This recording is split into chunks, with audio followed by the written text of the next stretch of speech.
Visa की बात करने वाले हैं। H1B वीज़ा बहुत ज़्यादा अभी न्यूज़ में है, करेंट अफेयर में भी है। वीज़ा क्या होता है? सिंपल सा चीज़ है, जैसे हम किसी के घर जाते हैं, घर जाने से पहले हम नॉक करते हैं, वो हमसे पूछता है काम क्या है, और उस काम के हिसाब से हमें परमिशन मिलती है उस घर में जाने की। अब यहाँ पे वीज़ा भी उसी तरीके से काम करता है। हम किसी के देश में जाते हैं घूमने के लिए, रहने के लिए, पढ़ने के लिए, काम करने के लिए, तो उसे जो परमिशन देता है एक पेपर, उस पेपर का नाम वीज़ा कहलाता है। अब H1B वीज़ा अमेरिका प्रोवाइड करता है। H1B वीज़ा एक ऐसा वीज़ा है जिसमें हम पढ़ाई के लिए यूज़ करते हैं, जिसको हम वहाँ पे काम करने के लिए यूज़ करते हैं। और करेंट अफेयर में ये बहुत ज़्यादा तेज़ी से अभी क्यों वायरल हो रहा है, ये पहले हम समझते हैं। H1B वीज़ा का जो रेट था पहले और अभी दोनों में बहुत बड़ा चेंजेस आ चुका है, इसलिए ये बहुत ज़्यादा हाई लेवल पे अभी ट्रेंडिंग करेंट अफेयर में है। अमेरिका चाहता है, अमेरिका क्या, हर कोई यही चाहता है कि पहले हमारे देश वाले व्यक्ति को काम मिले, फिर बाकी अदर को देखा जाएगा। तभी जाके हमारे स्टेट्स में भी आपने देखा होगा, छत्तीसगढ़ गवर्नमेंट में डोमिसाइल को पहले प्रेफरेंस देते हैं, उत्तर प्रदेश गवर्नमेंट में डोमिसाइल को पहले प्रेफरेंस देते हैं, फिर भारत के किसी दूसरे राज्य से आया हुआ नागरिक उसको फिर किसी चीज में प्रेफरेंस देते हैं। अमेरिका भी सेम काम कर रहा है। हम किसी को सही और गलत नहीं बोल सकते हैं। ये तो हमारे अंदर कमी है कि हमें H1B वीजा की जरूरत पड़ रही है हमारे डेवलपमेंट के लिए। हमारे इंफ्रास्ट्रक्चर्स बोल सकते हैं, रोड के कंस्ट्रक्शंस बोल सकते हैं, और हमारे यहाँ जो जॉब के प्रोवाइड कंडीशंस हैं अभी, वो सारी चीज़ों पे हम बात करें। और हम अपने भारत का सबसे बड़े बड़े यूनिवर्सिटीज़ के बच्चों का पहले एक अच्छे से उनको एजुकेशन प्रोवाइड कराते हैं, और फिर वो एजुकेशन का यूज़ हमारी कंट्री के बजाय दूसरी कंट्री में होता है, और उसकी मदद करती है अमेरिका की H1B वीज़ा। बट अब ये पॉसिबल नहीं हो पाएगा। इसमें चेंजेस क्या आया है?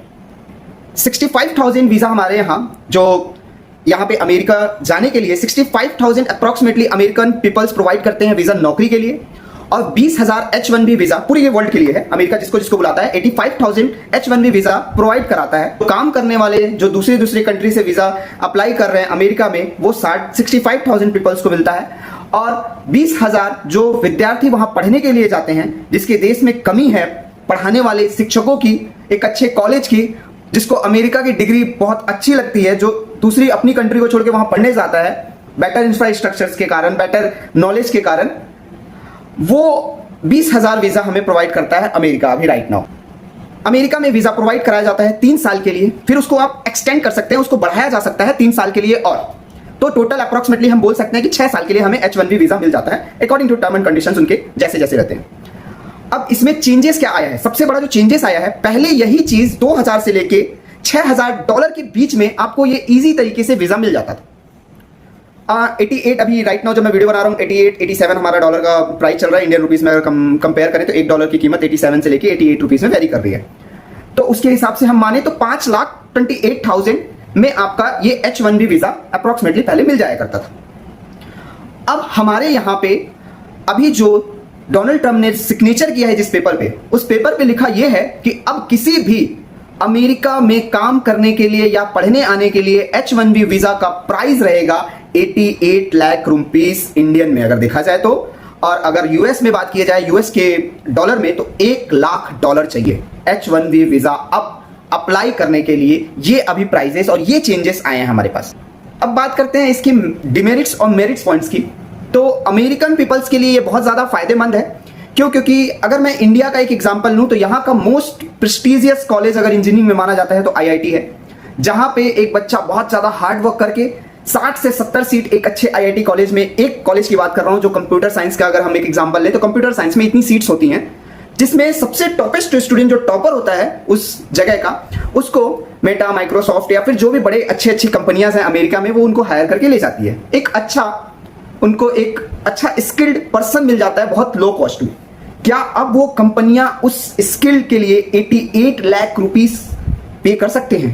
इतना इंपॉर्टेंट पर्सन रहेगा वो उनके स्किल के लिए। अब इसमें फायदा किसका है? अमेरिका का है, क्योंकि अमेरिकन पीपल्स को अब लोग हायर करेंगे, क्योंकि प्राइसेस दोनों की बैलेंस्ड करने के लिए अमेरिकन ही अपने अमेरिकन पीपल्स को स्किल को डेवलप कराएंगे। 88 लाख रुपीस खर्चा करने के लिए नहीं चाहेंगे, दूसरे अदर कंट्रीज में वो इतना $1 लाख का स्पेंड नहीं करना चाहेंगे। ये अमेरिका के पॉइंट ऑफ व्यू से ये इसके फायदे हैं।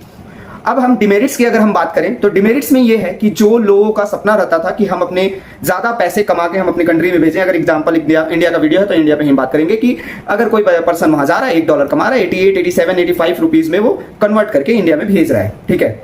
तो इससे डेवलपमेंट था, इससे फायदा था। अब इसका सबसे बड़ा नुकसान हुआ है अदर कंट्रीज की जो H1B वीजा पे डिपेंड थे, उनको सबसे बड़ा धक्का लगा है, क्योंकि अब इसकी फीस बहुत ज्यादा बढ़ चुकी है। अभी रिसेंट में जो लोग छुट्टी पे आए थे उनको विद इन 1 डेज के अंदर बुलाया गया है, नहीं तो आपका वीजा का प्राइस अचानक से इंक्रीज हो जाएगा। बहुत सारे डिमेरिट्स पॉइंट्स आए हैं एक सिग्नेचर से, और इस चीज से फायदा सबसे ज्यादा पहुंचा है तो अमेरिकन पीपल से, और जो कि डोनाल्ड ट्रंप हमारे हैं, बहुत ज्यादा फेमस पर्सन, वो जब भी आते हैं कुछ बड़ा करते हैं। अभी अमेरिका के बारे में सोच रहे हैं, अमेरिकन देशभक्त हैं, ज्यादा से ज्यादा कोशिश कर रहे हैं अच्छे टैरिफ लगाया जाए ताकि हमारा देश डेवलप करे, हमारे देश के प्रोडक्ट ज्यादा बिके, और देश के बारे में सोच रहे हैं, कुछ तो सोच रहे हैं। कम से कम अगले नेक्स्ट टर्म इस बार जीत गए और अगले बार हम बात करेंगे किसी और मुद्दे के बारे में जो इस बार वादा किया गया था। नेक्स्ट अगले 5वें साल के इलेक्शंस में हम बात करेंगे। ऐसे नेता तो नहीं है, इसके लिए तो हमें शुक्रिया करना चाहिए, वो अपने देश के बारे में सोच रहे हैं। अच्छा या बुरा हमारी कंट्री के पॉइंट ऑफ व्यू से है, बट अगर मैं सिर्फ अमेरिकन पीपल्स की बात करूंगा तो उनके लिए बहुत अच्छा चीज़ है कि अब उनके लिए जॉब अपॉर्चुनिटीज बढ़ जाएंगे, लोग उनके ऊपर ज़्यादा स्पेंड करेंगे, अमेरिकन कंपनीज उन पर ज़्यादा ध्यान देंगे। अब हमारे लिए ये शर्म की बात है कि हमारे पास इतनी ज़्यादा हाई इंफ्रास्ट्रक्चर, इतनी ज़्यादा हाई टेक्नोलॉजी नहीं है जो हमारे IITians, बिगर IITians पीपल्स को हम हायर कर सकें, अपने गवर्नमेंट में उनको एक अच्छी जगह दे सकें। लेकिन हाँ, यहाँ पे ये ज़रूर हो जाता है कि कोई पूंजीवाद की बात करते हैं हमारे कुछ, मैं किसी पार्टी का नाम नहीं लूँगा, लेकिन वो लोग बात करते हैं पूंजीवाद का, परिवारवाद का। मैं ना किसी पार्टी का समर्थन भी नहीं करता हूँ, ठीक है, क्योंकि मेरी नज़र में 2 रुपये की चोरी और 10 रुपये की चोरी दोनों सेम है। मैं अपना पॉइंट ऑफ व्यू अगर इसमें दूँ तो अब हमको ये चीज़ समझना होगा कि हमारी कंट्री में ज़्यादा से ज़्यादा इंफ्रास्ट्रक्चर्स डेवलप करने की ज़रूरत है, और इस इंफ्रास्ट्रक्चर्स को डेवलप करने के लिए E20 इथेनॉल ऑयल जो हम मिक्स कर रहे हैं, अचानक से कोई पर्सन बहुत ज़्यादा तेजी से कोई अगर इंक्रीज करता है किसी बिजनेस में, और वो डायरेक्ट अगर सन निकले किसी हमारे मिनिस्टर्स का जो अभी राइट नाउ बहुत अच्छा पोस्ट रखते हैं किसी एक इंडियन मिनिस्ट्री में, तो ये तो गलत है। और कहीं ना कहीं ये भी हम बोल सकते हैं ना, परिवारवाद है। अगर परिवारवाद की बात ही होती है तो ये भी तो परिवारवाद है। अब हमें वोट देते समय बहुत ज़्यादा ध्यान रखना पड़ेगा।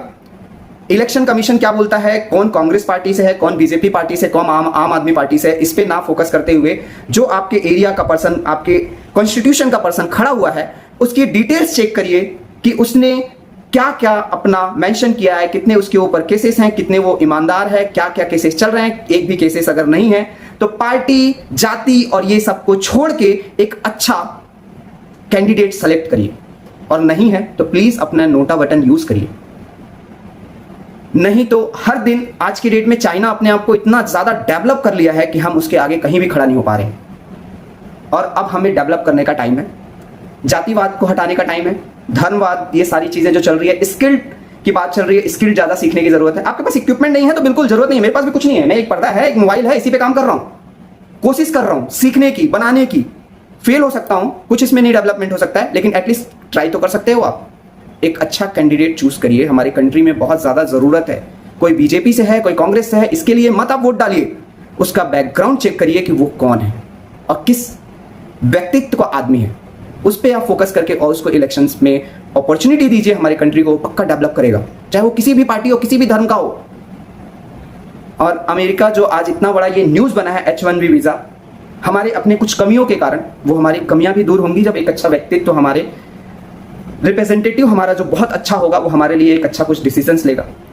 पार्लियामेंट में मैंने एक जब पिछला कुछ सालों पहले, कुछ 6-7 महीना पहले मैं एक न्यूज़पेपर पढ़ रहा था, वहां पे लिखा हुआ था 47% sitting in the parliament, most prestigious place of India, जहां पे 47% पीपल क्रिमिनल हैं, भले वो कैसा भी क्राइम केस हो, लेकिन है तो हमें वोट डालते समय ये पीपल की रिस्पॉन्सिबिलिटी है, ये हम आम जनता की रिस्पॉन्सिबिलिटी है कि अपना पहले आप कैंडिडेट्स की डिटेल्स चेक करिए, वो किस धर्म, किस जाति, किस पार्टी का है, ये मैटर नहीं करता है, वो कितना अच्छा व्यक्तित्व का है, बस यही मैटर करता है। जो अच्छा होता है वो हमेशा अच्छा करेगा, क्योंकि उसकी नीयत में ही एक अच्छाई है, मुझे ऐसा लगता है।